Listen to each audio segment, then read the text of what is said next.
हम लोग अक्सर देखते हैं कि लगातार सख्त डाइट करने और जिम में घंटों पसीना बहाने के बाद भी कई बार वजन कम नहीं होता।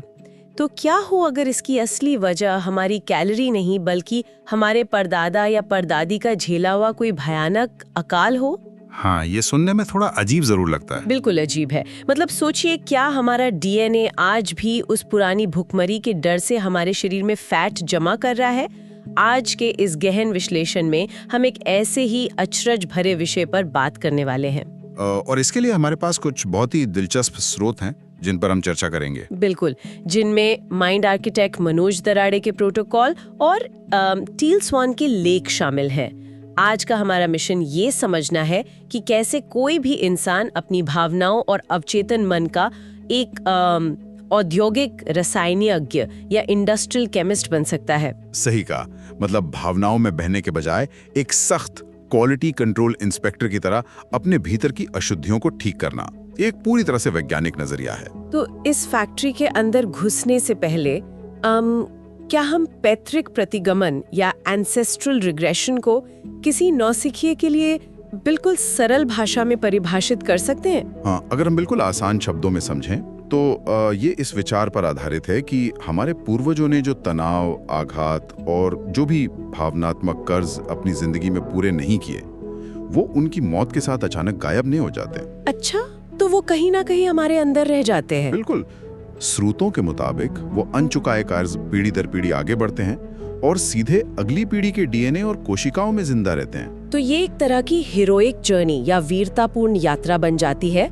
जहाँ एक इंसान अपने पूर्वजों का बोझ ढोने वाले एक रिएक्टिव एयर या प्रतिक्रियाशील उत्तराधिकारी से बदलकर एक आजाद और स्वतंत्र सॉवरेन आर्किटेक्ट बन जाता है। हाँ, और इसीलिए माइंड आर्किटेक्ट विज्ञान के अनुसार हमारा शरीर सिर्फ यादों का गोदाम नहीं है, ये हमारे वंश का एक जैविक खाता बही या यूं कहें कि बायोलॉजिकल लेजर है। कैसे?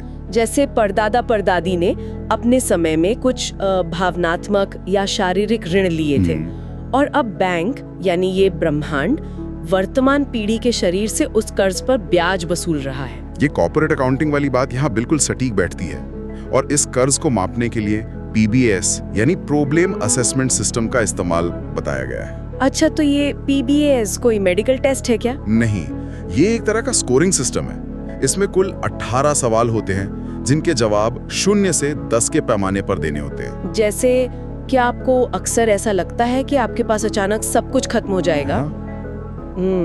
ऐसे सवाल। हाँ, और इससे जो कुल पावर ड्रेन वैल्यू या पीडीवी निकलता है वो अधिकतम 180 हो सकता है। एक सेकंड, 180 का स्कोर? अगर किसी का स्कोर इतना आ जाए तो वो तो ऐसा है जैसे वो अपना नहीं बल्कि पूरे खानदान का दुख अकेले ढो रहा है। बिल्कुल, और इसीलिए इसे समझने के लिए 4 संप्रभुता श्रेणियों में बांटा गया है।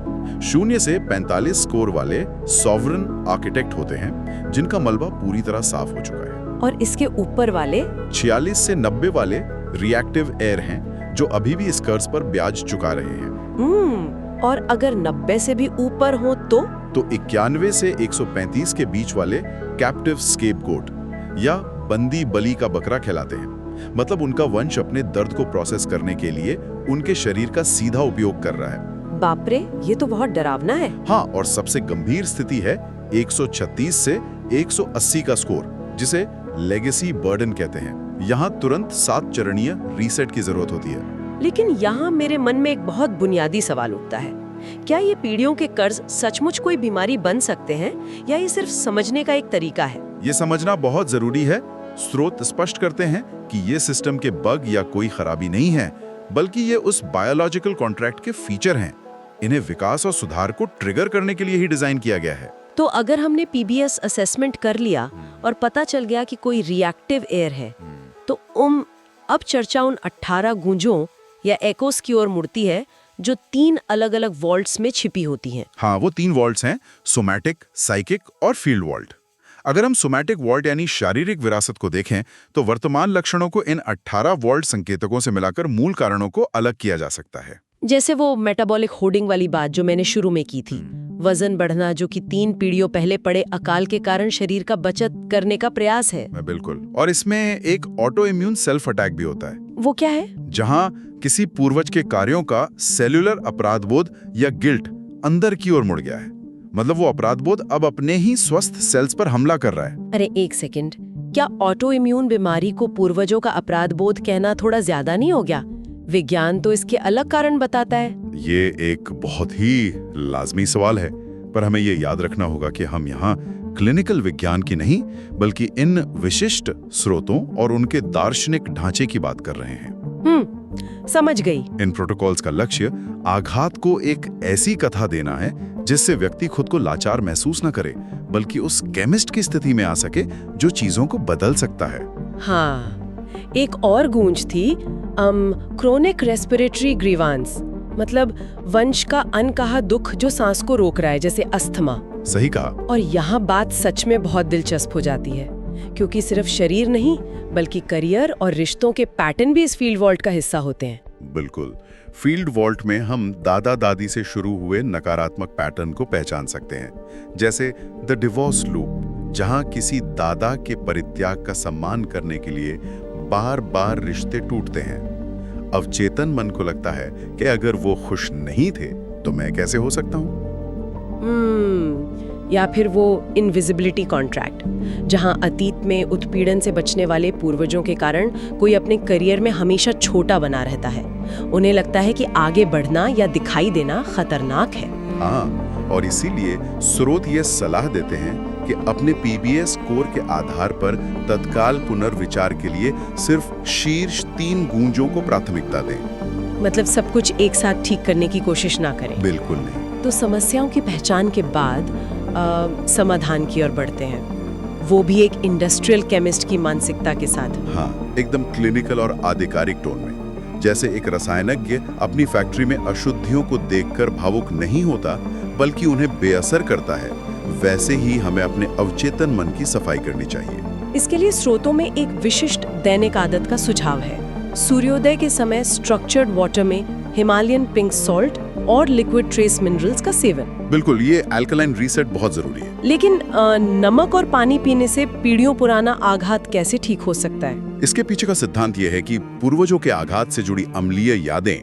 या एसिडिक मेमोरीज हमारे अंदर कोर्टिसोल भारी फर्मीन डीएनए प्रतिक्रिया पैदा करती है। ये ट्रेस मिनरल्स उस बायो इलेक्ट्रिकल कंडक्टेंस को बदलकर उसे बेअसर कर देते हैं। मतलब ये शरीर के केमिस्ट्री को फिर से अलाइन कर रहा है। और शारीरिक आघात को मुक्त करने के लिए वो ऑक्यूलर कैलिब्रेशन वाली तकनीक भी तो है। हाँ, ऑक्यूलर कैलिब्रेशन बहुत कारगर है। इसमें सिर को बिल्कुल स्थिर रखते हुए आंखों को चरम दाईं ओर घुमाना होता है, जब तक एक लंबी आह या जम्भाई ना आ जाए। और फिर यही प्रक्रिया बाईं ओर दोहरानी होती है। ये सुनने में थोड़ा अजीब है, पर ये काम कैसे करता है? ये हमारी वेगस नर्व को रीसेट करता है। जम्हाई आना इस बात का संकेत है कि नर्वस सिस्टम ने उस फंसी हुई टेंशन को आखिरकार छोड़ दिया है। अच्छा, लेकिन मेरा एक व्यावहारिक सवाल है, क्या इन गहरी चिकित्सा सत्रों के कारण रोजमर्रा के काम पर असर नहीं पड़ेगा? मतलब अगर हम ऑफिस की मीटिंग में बैठे हैं तो हाई फोकस कैसे बनाए रखें? इसके जवाब में स्रोतों ने पेशेवर काम और गहरी चिकित्सा के बीच संतुलन बनाए रखने के लिए एक साप्ताहिक प्राथमिकता योजना बनाने को कहा है। मतलब भारी हीलिंग का काम वीकेंड्स पर करें। और रोजमर्रा की शांति के लिए? ऊर्जा को तुरंत ग्राउंड करने के लिए 3 त्वरित माइंडफुलनेस अभ्यास बताए गए हैं। जैसे अपनी गर्दन के पिछले हिस्से यानी C1, C2 वर्टिब्रे पर ब्लैक टूमोलाइन या स्मोकी क्वार्ट्ज जैसे क्रिस्टल को विजुअलाइज करना। अच्छा, ताकि वो एक ग्राउंडिंग रॉड की तरह काम करे और आघात के कंपन को दिमाग तक पहुंचने से रोक दे। बिल्कुल, जिससे आप काम पर पूरा फोकस कर सकें। तो इन शारीरिक और रासायनिक अभ्यासों को जोड़ते हुए माइंड आर्किटेक्ट का 7 चरणीय मास्टर अलाइनमेंट प्रोटोकॉल सामने आता है। हाँ, ये एक पूरी तरह से व्यक्तिगत रिकवरी रोड मैप है। इसमें पैतृक ऋण को स्थिर करने और न्यूरल मलबे को साफ करने के लिए एक सटीक 21 दिवसीय योजना की रूपरेखा तैयार की गई है। और इसमें जो 3D नाइट स्ट्रैटेजी है ना, वो मुझे बहुत दिलचस्प लगी। सोने से ठीक पहले थीटा अवस्था में की जाने वाली प्रक्रिया। हाँ, थीटा अवस्था यानी जब हम आधी नींद में होते हैं और दिमाग सबसे ज्यादा ग्रहणशील होता है। इसमें एक गोल्डन स्काइथ या सुनहरी दराती की कल्पना करनी होती है, जो हिडन वेयरहाउस से 18 फाइलों को एक एक करके काट रही है। बिल्कुल। और फिर वो कटी हुई फाइलें सुनहरी धूल में बदलकर शरीर से बाहर निकल जाती हैं। इसके साथ एक बहुत ही शांत करने वाली स्क्रिप्ट भी दी गई है ताकि डीएनए को नया कमांड मिल सके। हाँ, वो पैतृक आघात मिटाने के लिए है। वो कुछ इस तरह है, मैं अपने अतीत की 18 गूंजों को पहचानती हूँ, लेकिन मैं अपने वर्तमान की सॉवरेन आर्किटेक्ट हूँ। बिल्कुल यही है। मैं इस कर्ज को जागरूकता से चुकाती हूँ, पीड़ा से नहीं। मैं इस शारीरिक बोझ को मुक्त करती हूँ। ये बहुत शक्तिशाली वाक्य हैं। यही वो निर्णायक क्षण होते हैं जब कोई अंततः पैतृक ऋण के चक्र को हमेशा के लिए तोड़ देता है। और रिएक्टिव एयर से बदलकर एक आजाद सॉवरेन आर्किटेक्ट बन जाता है। एकदम सही। तो अगर आज के इस विश्लेषण का सार निकालें तो हमने देखा कि कैसे कोई एक इंडस्ट्रियल केमिस्ट की तरह अपने मन की परतों का परीक्षण कर सकता है, 18 गूंजों को पहचानकर 21 दिनों के न्यूरल फ्लश के साथ एक नया रोड मैप तैयार कर सकता है। हाँ, ये एक पूरी वैज्ञानिक और सख्त क्वालिटी कंट्रोल वाली प्रक्रिया है जो आपको अपने ही दिमाग का आर्किटेक्ट बनाती है। बिल्कुल।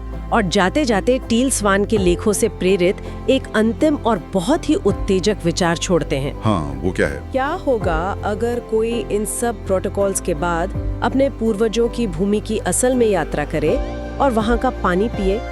ये बहुत ही गहरा विचार है क्योंकि स्रोत मानते हैं कि पानी यादों और कंपन को संग्रहित करता है। तो क्या वह अपने मूल स्रोत से जुड़ने और उन सदियों पुरानी यादों को आखिरकार शांत करने का सबसे अंतिम तरीका हो सकता है? ये सच में सोचने वाली बात है। हाँ, तो इसी विचार के साथ हम इस ज्ञानवर्धक चर्चा का समापन करते हैं।